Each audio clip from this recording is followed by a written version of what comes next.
Hi all. The topic of today's discussion is psychiatric rehabilitation. In order to manage a person with mental illness, two important components are required. One is psychiatric treatment like pharmacologies, various therapies, and second one is rehabilitation which aims to enable maximum role functioning of the individual. Both are two independent components but complementary, and so it's very important request of psychiatric disease management.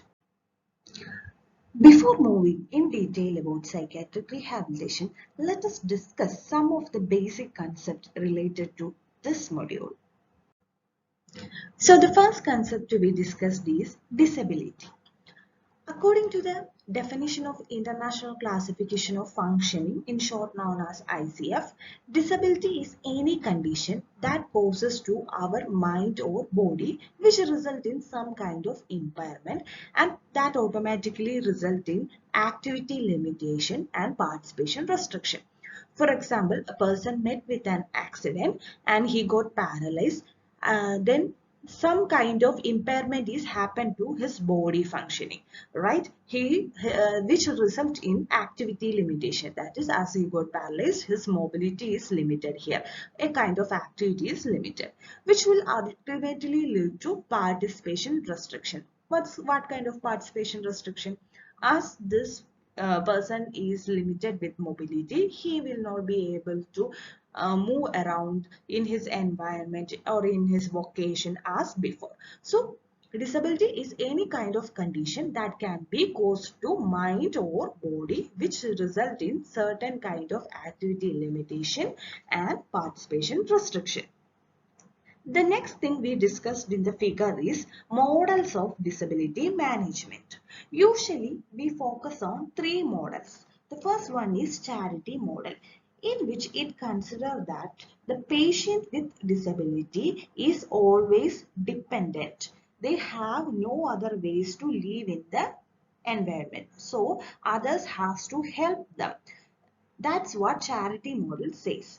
And in the medical model, disability is totally treated as a medical problem. Some kind of impairment is happened to the body or mind, and that should be treated to cure. That's the medical model of disability management is. In the social model, it says that patient have a problem in one domain but active in other domains. For example, a person have an issue in mobility, but he could draw very well, or he could speak very well. Then that aspect or that domain should be trained or enabled to overcome this disability and enable a satisfied life. That is what social model urges for. So social model urges society or the power of society to ensure a barrier-free life for the person with disability. So these are the three models we used in disability management. Normally, these three models are integrated and used in the practice. This figure is a representation of ICF concept of disability. Moving from the top to bottom of the figure, we can see that a health condition occurred which result in the body structure and function impairment, which leading to activity limitation and participation restricted, as we have discussed in the earlier slide. ICF in its most modern definition add that there are some other factors like environmental factors and personal factors, the support from the family, the skills a person have, willpower of the person, the environmental support they received. Like these factors have an impact in activity limitation and participation restriction of the person who has caused disability. For example, we will be familiar with a famous Bharatanatyam dancer called Sudha Chandan, who had got her leg amputated from an accident and uses artificial leg. With her willpower and support from the family and friends, she came back to dancing and now is a reclaimed and inspirational personality. Here, it's evident that even though the person undergoes impairment in some kind of functioning, with the personal factors and the environmental support she received, she wasn't confined to any of the activity limitation or participation restriction like similar people whose legs are amputated. So ICF concept says that there are some conditions like environmental factors and personal factors which have impact in reducing or increasing activity limitation or participation restriction. The concept we discuss now is rehabilitation. It's any action intended to reduce the negative effect of the disability caused in a person's day-to-day life. It's just simply enabling the raw functioning of the person. When we discuss about rehabilitation, we should also discuss about habilitation. Habilitation is the process in which the person is helped or supported to attain, keep or improve the skills, the new skills majorly. While rehabilitation is the process in which the patient is supported to regain the skills once they had and lost fully or partially due to the disability. So this is the difference between rehabilitation and habilitation. Hope that's clear. Now we can view two terms, psychiatric rehabilitation and psychosocial rehabilitation. When we go through the various textbooks, we can see these two terms and it is used as one and same. Technically speaking, there are some differences in these two terms. Psychosocial rehabilitation has a historic context. Earlier, we prefer the term psychosocial rehabilitation because psychosocial rehabilitation started in 1970s or 1980s as a result where the medical model failed. It considers that the maximum medication for the patient are given and now there is no cure for the patient, psychiatric patient. So they are deinstitutionalized and they wanted to give some psychosocial support like accommodation, recreation, etc. For that purpose only, psychosocial rehabilitation was used. Now, we have a set of strategies or practices, techniques, etc. to rehabilitate a person with psychiatric disability to restore the maximum functioning a person has. And it is not the complete elimination of medication. It read that or it considers that a biopsychosocial model approach should be followed for a person with psychiatric disabilities so that only maximum functioning level can be reached. So now we use the term or now we prefer the term psychiatric rehabilitation over psychosocial rehabilitation, and also psychosocial rehabilitation can be given to person even without psychiatric disorder. For example, uh, in a place where a flood has been hit, we can give psychosocial support to them in terms of accommodation or psychosocial support to overcome the tragedies they faces. So now the psychosocial rehabilitation is used in other areas, while in psychiatric setting, the term psychiatric rehabilitation is preferred. Recovery is a latest concept in psychiatric rehabilitation practice or disability management practice. It says that it is subjective in nature. That's recovery is subjective in nature. It's a way of living a satisfying and contributing life even with the limitation caused by the disability one had. So how much satisfied one is, how should they manage the disability they had. These concepts are considered in recovery, and psychiatric rehabilitation has to move on a recovery oriented approach.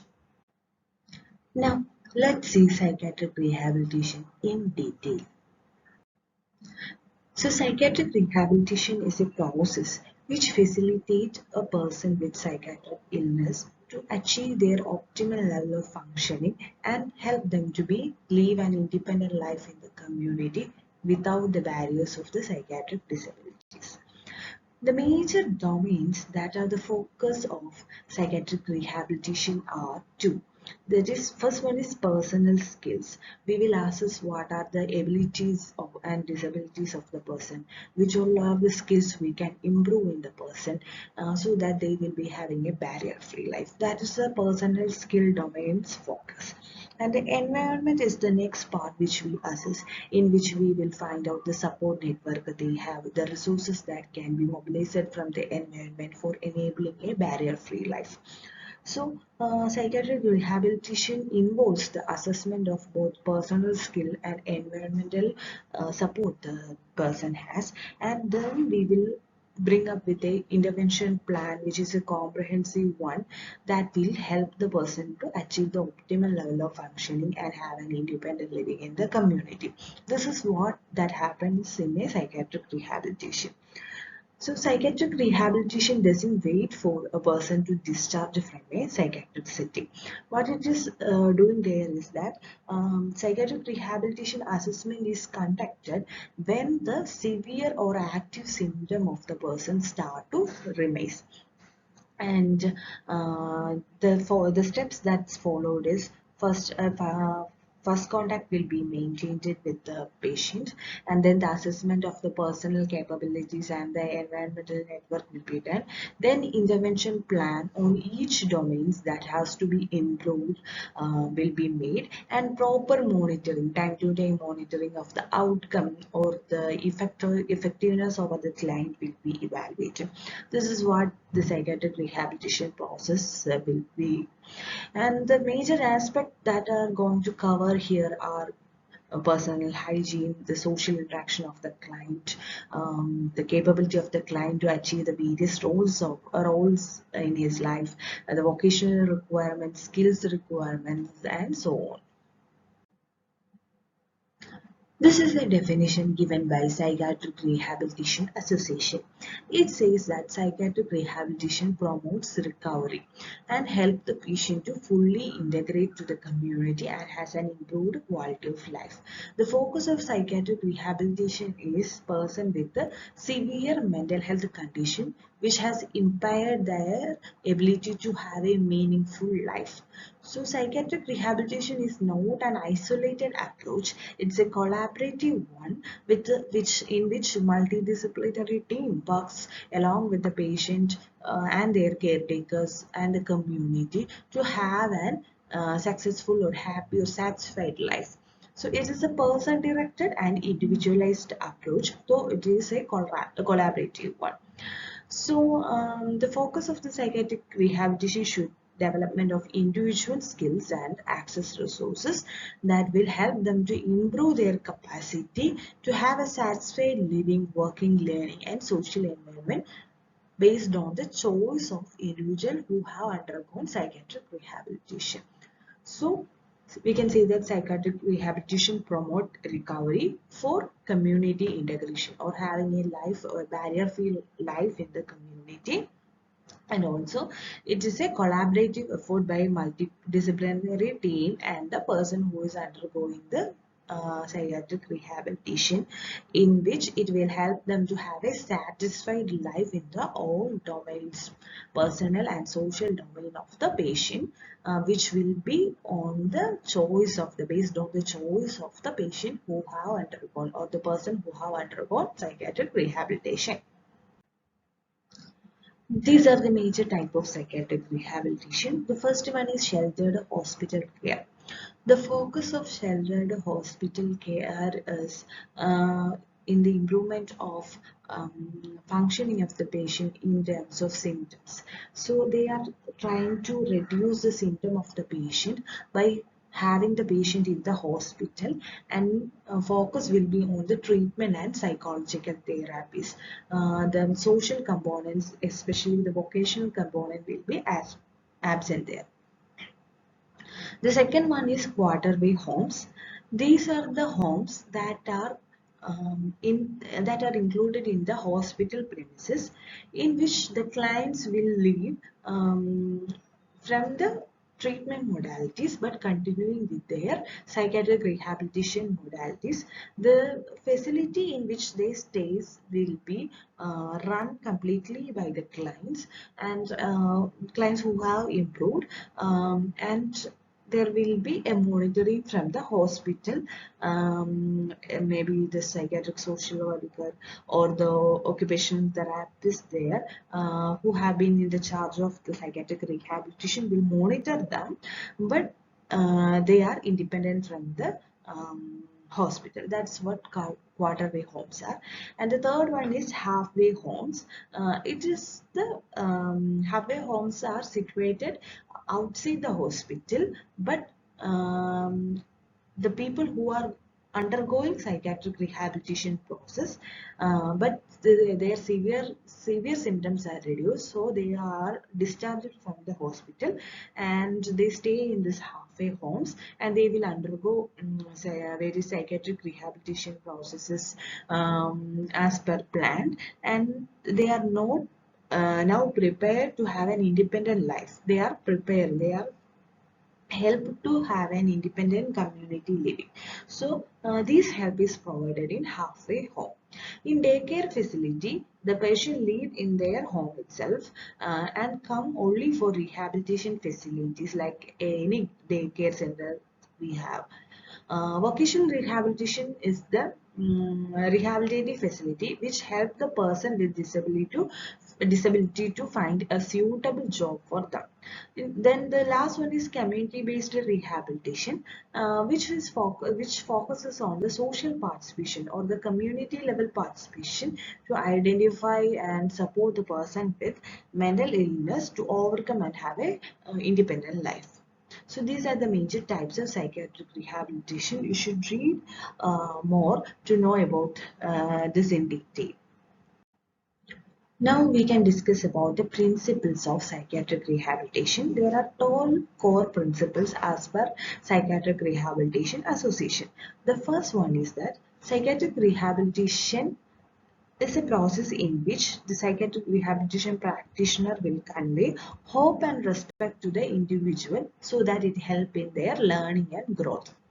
The second principle is that it should be culture based. We shouldn't use the same psychiatric rehabilitation plan to everyone. We should consider the culture and cultural background of the person and should plan the psychiatric rehabilitation process accordingly. The third principle is that psychiatric rehabilitation is not individualist. Um, it is not isolated from the client or other practitioners in the settings. It is an informed and shared decision making between multidisciplinary team, the person who is undergoing rehabilitation and their caretakers. So it is an individualized and informed and shared decision making. The fourth principle is that psychiatric rehabilitation tries to improve the strength and capabilities of individual. The focus of rehabilitative plan will be the what all strength and the capability that the individual now have. And psychiatric rehabilitation, the fifth principle says that psychiatric rehabilitation uh, purely focuses on the person who is undergoing the treatment or the rehabilitation. Their values, hopes, aspirations are consistently monitored to prepare a plan. And the sixth principle says that it supports full integration of people to recovery. The major focus of psychiatric rehabilitation is to have a recovery-oriented life, to have an independent life with the satisfaction in which the choice of the life should be of the person with the psychiatric disorder or the psychiatric disability. And the seventh principle says that psychiatric rehabilitation practices promote self-determination and empowerment.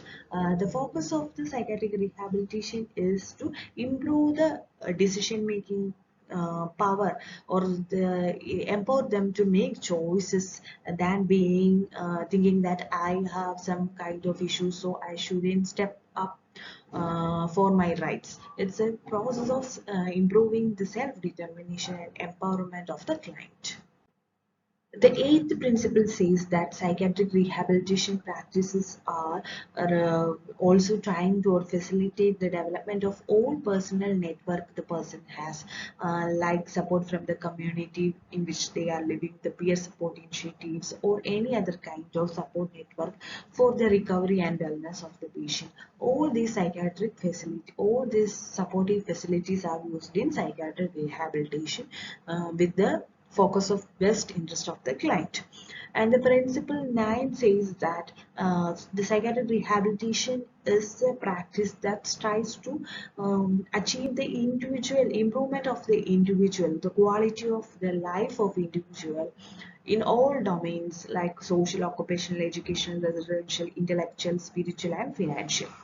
And the 10th principle says that psychiatric rehabilitation promotes health and wellness and encouraging individual to develop into a wellness plan, individualized wellness plan. What my happiness is, what my satisfaction is the focus of psychiatric rehabilitation. So the 11th principle says that psychiatric rehabilitation is evidence-based. It can be replicated, it can be proven. So it's an evidence-based approach focusing on personal recovery. And the last principle of psychiatric rehabilitation says that psychiatric rehabilitation services should be accessible to all. It should be confined to so and so people only. No confinement, no such confinements are encouraged. Equitable access of mental health and psychiatric rehabilitation health are to be promoted by psychiatric rehabilitation practitioners. So these are the major principles of psychiatric rehabilitation as per Psychiatric Rehabilitation Association. These are the four important models of psychiatric rehabilitation. The first model is day care. Actually, it is a provision of mental health service, psychiatric rehabilitation service, which is provided only in daytime. It's normally provided to improve their personal and social domains along with employment. The second one is halfway home, which provide intermediary care. It's like a setting in which the patient is out of hospital and symptoms are controlled and undergoes rehabilitation and shortly move to independent housing. The fourth one we discuss here is skill training, which is a model which focus on regaining the impaired social skill due to mental illness. It teaches a person to integrate back in their community life for work, school, home, neighborhood, recreation, shopping, and such things. The third rehab model, that's vocational rehab, will be detailed in discuss in the next slide. Vocational rehabilitations are designed to help people with disability to obtain and maintain employment. Actually, it involves three categories: pre-vocational rehabilitation, transitional employment, and supported employment. Pre-vocational training is a stepwise approach in which participants get trained before being employed and after identification of the job opportunity, they are trained for those jobs and they got placed. And also the social skills and the cognitive skills that are required for the identified jobs are trained, and that is also provided in pre-vocational rehabilitation training. And the second type is transitional employment, which involves programs that are designed to help those viewed as not yet capable of working in a competitive employment setting. In a sheltered workshop, they will be given training to acquire job skills and vocational experience, and later they can use this experience to find a job in the job market. And social enterprise is a semi-commercial business, and it offers paid employment at a competitive rate for the person who are the part of this. And the third major category of vocational rehabilitation is supported employment. This is more competitive and it helps to get placed of every individual who are part of the supported employment, and they uses various assistive technologies and other supports and find out job based on the specific individual. There will be an employment specialist who act as liaison officer in supported employment case and provide required individual assessment and placement support. So these are the rehabilitation um, activities that will be conducted for the purpose. You can read more on these headings and find in detail what it is. The community-based rehabilitation is most preferred rehabilitation practices all over the world. It helps the people with disability to live in the community in which they are and has an inclusive participation in the community life. So they can live with their family, ensure inclusion into their community and so on. So the quality of their life will be much higher than the long-term facility psychiatric rehabilitation centers. Actually, community-based rehabilitation is a strategy that has been launched by WHO, and it urges all its community members to support community-based psychiatric rehabilitation practices. Community-based rehabilitation is implemented through various efforts of people with disability, their families, disabled people's organization, other stakeholders including NGOs and relevant government bodies, and they focus primarily on health, education, vocation and social services. Actually, it is a grassroots level approach to guide development priority, and these definitions are given in, or this description of community-based rehabilitation is given by World Association for Psychosocial Rehabilitation. This figure represents area management cycle. How do conduct community-based rehabilitation for an individual? First, we undergo situation analysis. What's the current situation of the community? Are they responding positively? Do we can network various resources from the community? And that way, we will conduct the situation analysis. What the present situation is? What are the challenges? And what are the opportunities from the community? Then based on those situational analysis, planning and designing for community-based rehab will be conducted. And then based on those plans, we will implement the program and time-to-time monitoring will be conducted. And at the end, we will evaluate the program, how successful the program was, and we'll take the model for other such programs or such initiatives too. So this is the CBR management side. We have discussed several times that a multidisciplinary team work in psychiatric rehabilitation process. We can discuss who all are the team members in this multidisciplinary team. Before moving to that, let's discuss what is the factors involved in a good teamwork. The major four factors are shown here. The first one is shared goal. All the team members have only one goal. They are focusing on that goal, and the priority for team spirit will be given. In a rehabilitation setting, the goal of the team members will be the rehabilitation of the person, maximum recovery of the person who is undergoing the rehabilitation. So the shared goal among the rehabilitation team members will be the achievement of fullest capacity, maximum achievable capacity of the person.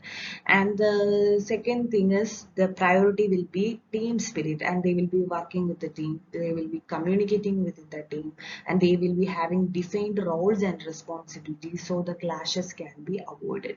So major factors for a good teamwork is improved communication, shared goal, priority for team spirit, and defined roles and responsibilities.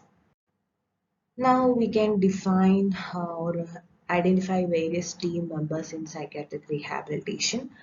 These are the team members we can find in the rehabilitation process, which include psychiatrists, clinical psychologists, psychiatric social worker, nurse, social workers, lay counselor, lay health workers, and volunteers. So we know that psychiatric is a person who has completed his MD in psychiatry. So the rehabilitation process first start from a psychiatrist, and they are more close to analyze the symptom of the patient. They will analyze the changes in the symptom, and they can facilitate for rehabilitation. The decision of apt time to start the rehabilitation begins with a psychiatrist. And moving to the clinical psychologist, psychologists focus more on assessment, especially on the cognitive functional assessment, neuropsychological assessment, adaptive function assessment, social skills, and such various kind of assessment required for a patient to be sent for the psychiatric rehabilitation. They also undertake skill training, family psychoeducation, intervention for family, cognitive behavioral therapies for psychotic symptoms. And moving to psychiatric social worker, the focus will be on promoting social change and development, social empowerment, addressing the life challenges and well-being of the client, working as case worker, group worker, networking and liaison officer, community organizer, occupational therapist. All these activities will be coming under psychiatric social worker. In some institution, the occupational therapist will be someone who is trained for the purpose. But in some cases, we can see psychiatric social worker as occupational therapist. Moving to the next team member, it's nurse, who is in charge of admission of the person in a psychiatric rehabilitation setting, with the documentation of history of the nature of the client issues, medication and rehabilitation history, conduction of physical examination and reporting of abnormalities on physical examination. And also it also includes other nursing services like exercise, yoga, laughter therapy, morning and evening visit to note the changes in the patient, medications, any investigations regarding to the psychiatric condition of the patient, like lithium level. And also they focus on hygiene management of the client who is undergoing psychiatric rehabilitation. And we know that psychiatric social worker is the person who has qualification with an MPhil in psychiatric social work, who has a clinical experience in psychiatric social work, where social worker is a person who is working in the psychiatric team after completing their masters in social work. So social workers here conduct assessment of personal, marital, family and social situations in the life of the client and provide necessary support. They facilitate communication between family and rehabilitation team, and also facilitate for community integration of the patient. And moving to the lay counselor, they are trained staff or volunteers who provide psychosocial support services, who had undergone a certificate course, and they may not be professionals. Their role is active listening, information sharing, and support to patient and family. And lay health workers are people who are not professional, and they haven't received any formal professional education, but in order to meet the scarcity of professional health workers and early identification of mental disorders from community and facilitating to access the mental health care, we use lay health workers like the ASHA workers we found in our areas. So the last team member in the psychiatric rehabilitation is volunteer.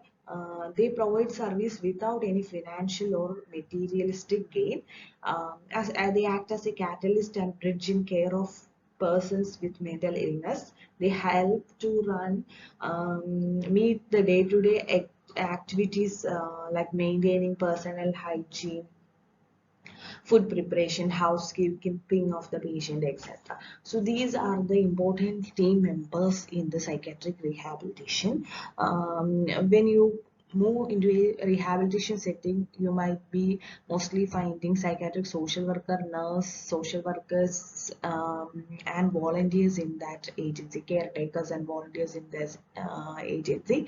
Maybe psychiatric social worker and clinical psychologist will visit once in a week or once in a month or thrice in a month or like that. So anyhow, we can say that this is a team, multidisciplinary team who are working in psychiatric rehabilitation. The first act to be discussed is Rehabilitation Council of India Act.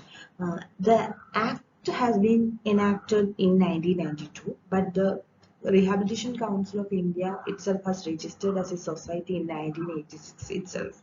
The major aim of the Rehabilitation Council of India Act is to regulate the training of the rehabilitation profession. They try to bring a standard in training programs for professional working in the field of disability and maintaining the standard. They also recognize the courses and institution in the rehabilitation field, and also they promote research related to rehabilitation.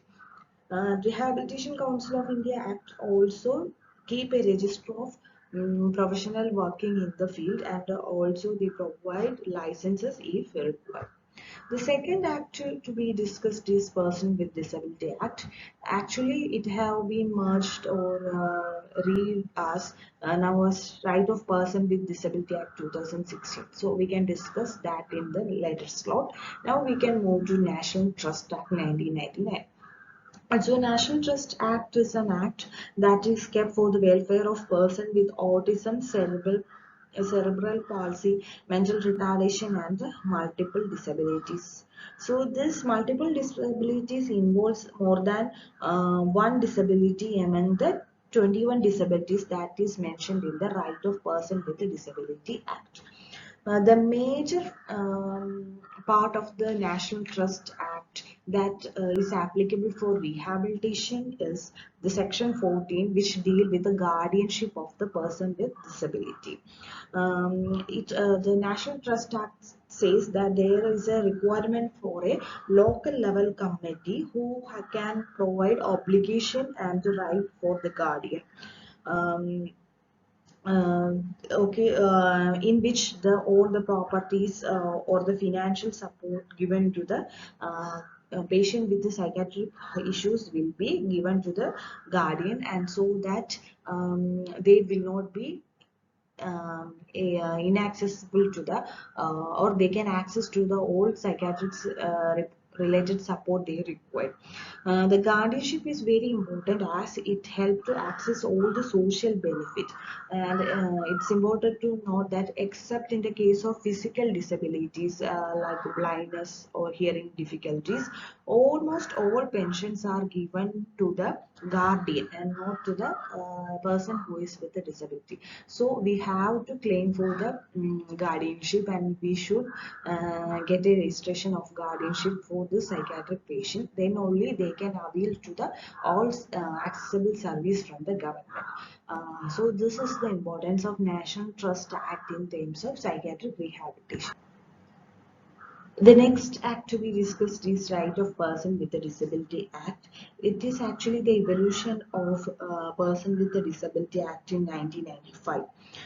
India ratified the UN Convention of Right of Person with Disabilities in October 1st, 2007. So after that, we have formulated this Right of Person with a Disability Act with UN principles or UN Convention on Rights, which include respect for dignity, non-discrimination, full participation, respect and acceptance of the person with a disability, equal opportunity, accessibility, equality between men and women, and respect for the right and capacities of the children with the person with the disabilities. So these all rights are respected by the UN Convention on Right of Person with the Disability. And after ratifying to this UN Convention, India formulated this Right of Person with a Disability Act. It consists of about 17 chapter, which gives about definition of person with a disability, right and entitlements of person with a disability, disability, how to develop the skill, employment opportunity, social security support, and other special provisions that are required for person with the benchmark disabilities and high support and person who needs high supports. And it also discussed about national fund and state fund related to psychiatric rehabilitation or the person who have disabilities. The Act also says that the rehabilitation is a process aimed at enabling persons with disabilities to maintain and obtain optimal physical, sensory, intellectual, psychological, environmental, or social functional levels. And so it says that inequality and non-discrimination should be entitled for the person. Right to live in the community should be entitled. Protection and from any kind of human cruelty and inhumane treatment should be given.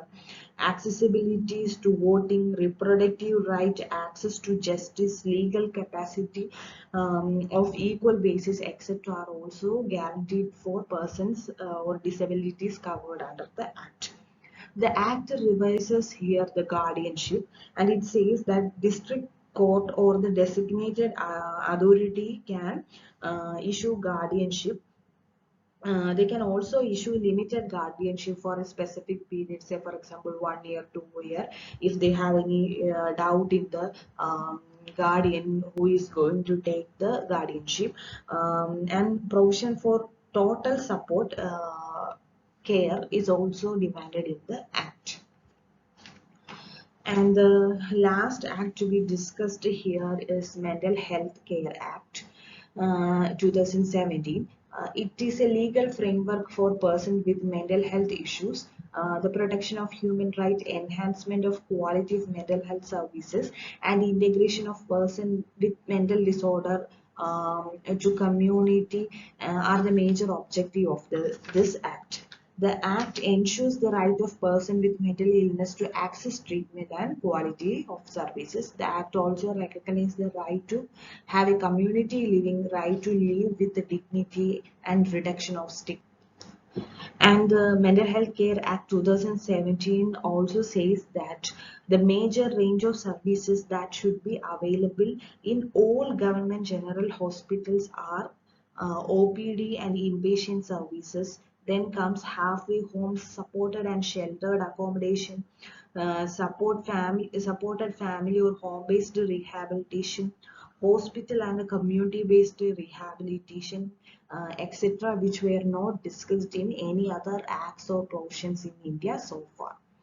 Based on this, each state have their own rules and regulation to cover Mental Health Care Act.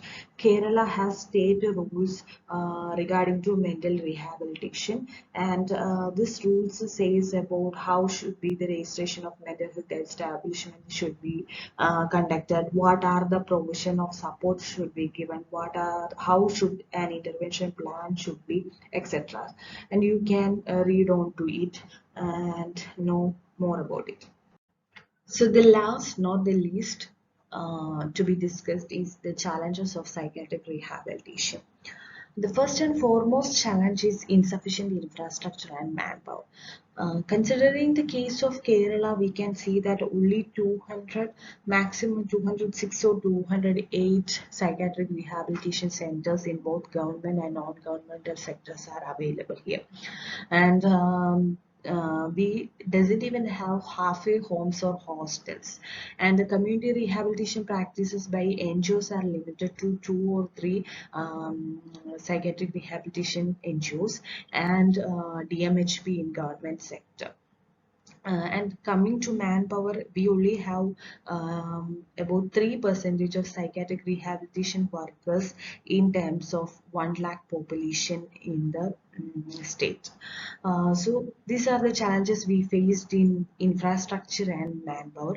And the second major challenge is the stigma as India is a multicultural country, it has its own beliefs and cultural values towards mental health disorders, and the lack of awareness programs and the social cultural beliefs and values are adding on to the stigma, and it also acts as a challenge to bring out rehabilitation, and especially in case of community-based rehabilitation, it doesn't even allow show a positive mentality for psychiatric rehabilitation. And the third major challenge is bureaucratic hurdles.